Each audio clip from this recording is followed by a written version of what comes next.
Welcome back to Fox Recaps. Today, I'm going to explain the movie My Sister's Keeper, released in the year 2009. The movie opens up with the narration of a little girl, Anna, who mentions that, unlike other babies, her birth was engineered by doctors for a particular purpose. She goes on to say that her life's sole purpose is to save her ill sister, Kate. Later, Anna visits a pawn shop and sells her 14-karat gold chain. She then starts narrating about her mother, Sarah, who left her professional career as a lawyer to care for her elder daughter and now works full-time making meals and maintaining hygiene for Kate. Anna also mentions her aunt, Kelly, is working part-time to assist her sister in taking care of Kate. Here, we get to know that Kate is suffering from cancer and is dying soon. But her mother, Sarah, is not willing to give up on her first child and is doing everything she can to keep her alive. The whole family gathers and cheers Kate up, and each of them is trying their best to help her fight cancer. The scene then shifts to Kate's father, Brian, who narrates about the life of having a sick child. On the other hand, Kate can be seen sick and vomiting blood the whole morning. Cut to the next scene, Anna and her brother, Jesse, travel to the town after school and stop at a metro station. Here, Anna tells Jesse that she can do it on her own. It seems like the brother-sister duo is planning for something big. Anna then visits the most renowned lawyer of the state, Alexander Campbell, who has the record of winning 91% of his cases. When Campbell inquires Anna about her visit, she tells him that she wants to sue her parents for taking control of her body without her permission and consent. She further mentions that her sister Kate is suffering from acute promyelocytic leukemia, which requires a continuous donation of blood cells and organs. Anna also tells Campbell that she's been donating different aspects of her body to Kate since her birth, and now her parents want her to donate her kidney to Kate. Anna does not want to donate the kidney because she's well aware of the consequences that will be brought by it. She tells the lawyer that she wants to live a normal life, play games, give birth, and do many other things which will be impossible if she donates the kidney. At first, Campbell does not believe Anna, but later, when Anna provides him with all of her medical records, he's bound to believe her. Anna then hands over $700 to Campbell and requests him to take her case and fight for her, to which he agrees. The scene then flashes back in time, where Sarah checks on a sleeping Kate and discovers some marks on her back. Sarah assumes that her daughter is suffering from anemia, but after the treatment, the doctor hands her a card of an oncologist. After visiting the oncologist, Dr. Farquad, she tells her that Kate is suffering from leukemia cancer and that they can do nothing to completely cure the disease. Hearing this, Sarah gets devastated and starts crying. Later, another doctor named Dr. Chance mentions that Kate will require the donation of various blood cells and organs to remain alive. He also informs the parents that neither of their organs is compatible with Kate, and eventually suggests they plan for a test tube baby, who will be a 100% match for Kate. Back in the present, Dr. Chance can be seen explaining to Kate's family and other relatives about Kate's degrading health conditions. He informs them that Kate's kidneys have stopped working and that she will be needing a donation soon. Later, while Sarah is talking with Kate in her hospital room, she receives a notice from the court stating that she has been served. Sarah has no idea about what's going on until she reads the notice and finds out that it's Anna who has sued her parents for using her body parts without her consent. Soon, Anna approaches Sarah and informs her about everything, including that she has got herself a lawyer to fight the case. She also mentions that she doesn't want to donate her body parts anymore. Hearing this from her daughter, Sarah gets angry and slaps Anna. Crying, Anna walks out of the hospital room. Later, the firefighter Brian receives an emergency call from his wife and rushes back home from his job. After reaching home, everyone can be seen gathering around Anna as she wants to say something. Here, Anna tells everyone that she does not want to be treated as an unwanted child and keep donating her body parts to Kate. Eventually, she mentions that she does not want to do the kidney transplant and just wants to live a long and carefree life. She tells them that the doctor has informed her about the consequences of the transplant and that she must be careful for the rest of her life if she goes through with it. Anna wants to enjoy her life, play sports, drink alcohol, and have kids in the future, which will be impossible after the transplant. Listening to this, Sarah tries to make Anna understand that Kate is her sister and she needs her. But Anna is in no mood to listen to her and walks away, yelling that her life is also important. To some extent, Anna is right, and Brian does not stop her from walking away. In the following scene, Brian brings Anna to his workplace to lighten up her mood. Everyone at the workplace loves Anna, and she spends quality time there. After some time, Sarah also arrives there and talks with Brian about the kidney transplant. Brian tries to make Sarah understand that it's Anna's decision to donate her body parts, and mentions that she's no longer a child to force everything upon. The next day, Sarah visits Campbell's office and tells him that the case he's fighting for Anna makes no sense. She even states that Anna's just 11 years old, and the state has no laws for the emancipation of a minor less than 14 years of age. Campbell opposes her statement and tells her that despite Anna's early age, she too has the right to fight for herself. When Campbell asks Sarah if she thinks that she has taken everything too far against Anna, Sarah leaves his office, telling him that she will see him in court.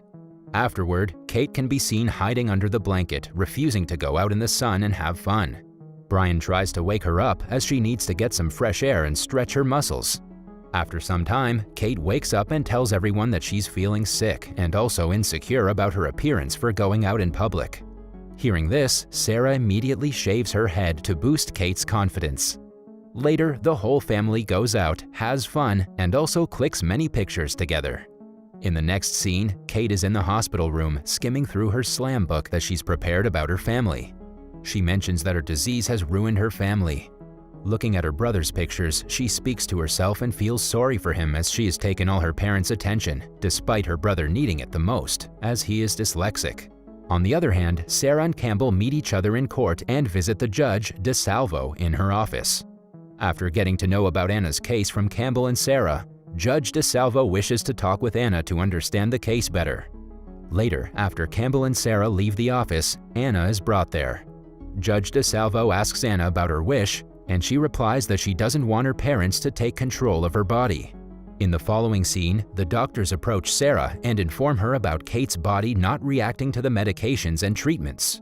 They mention that Kate's immune system is getting worse and she is slowly reaching the end.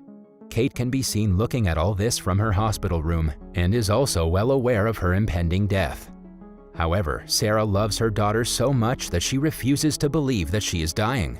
She's willing to go to any extent to save her daughter. When the doctor suggests Sarah take Kate home and spend quality time with her, Sarah yells at the doctor and urges them to prepare for the transplant. At the same time, as Kate is looking through her slam book, she spots Taylor, her first love. The scene then flashes back to the time when Kate meets Taylor in the hospital. Taylor is also a cancer patient who is there for his chemotherapy session. Kate is immediately attracted to Taylor, and the two exchange their numbers. Following that, the two frequently meet each other and spend quality time together. Kate can be seen very happy after meeting Taylor. Despite Kate getting sick and losing hair because of chemo, Taylor supports her and takes good care of her. One day, Taylor asks Kate if she would like to go to the prom night happening in the hospital for sick teenagers, and Kate agrees. Next, Kate can be seen getting ready for the prom, and everyone in the family is very happy to see her smiling. Sarah clicks many pictures of Kate before she goes to the prom with Taylor. The duo attend the prom event, enjoy dancing, and have a brilliant time together. After a few days, Kate is angry at Taylor for not replying to her messages or contacting her since the prom night. Seeing her daughter desperate about Taylor, Sarah inquires with the hospital staff about Taylor, but sadly finds out that he has died. In the following scene, Brian goes to visit Kate after her dialysis and gets to know that she wants to go to the beach. Brian inquires with Dr. Chance and gets his permission to take Kate to the beach. Dr. Chance also informs Brian to return Kate to the hospital before 7 p.m.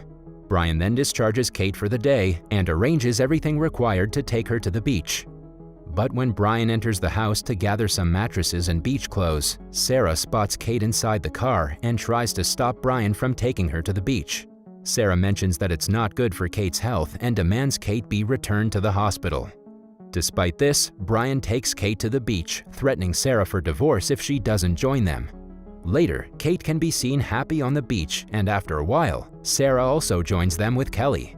The family enjoys a good time together, and Kate is returned to the hospital before 7 p.m. as suggested by the doctor. The scene then shifts to the court where the hearing is going on about Anna's case. In the meantime, we're shown a flashback where Kate tries to take her own life after learning about Taylor's death. Luckily, Anna arrives there in time and stops Kate from doing so.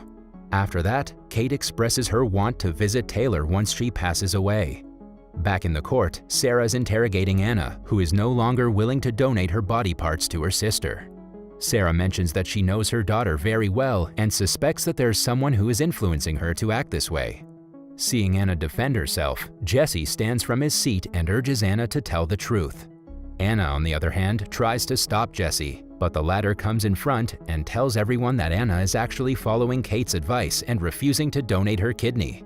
He reveals to everyone that Kate herself does not want to live and is ready to die.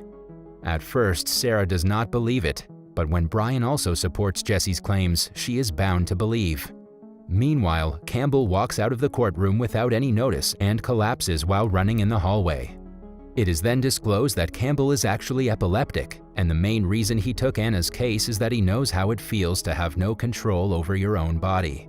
After some time, the court procedure resumes with Campbell back to his consciousness. Judge DeSalvo makes her decision but wishes to meet Kate in person before announcing her final verdict.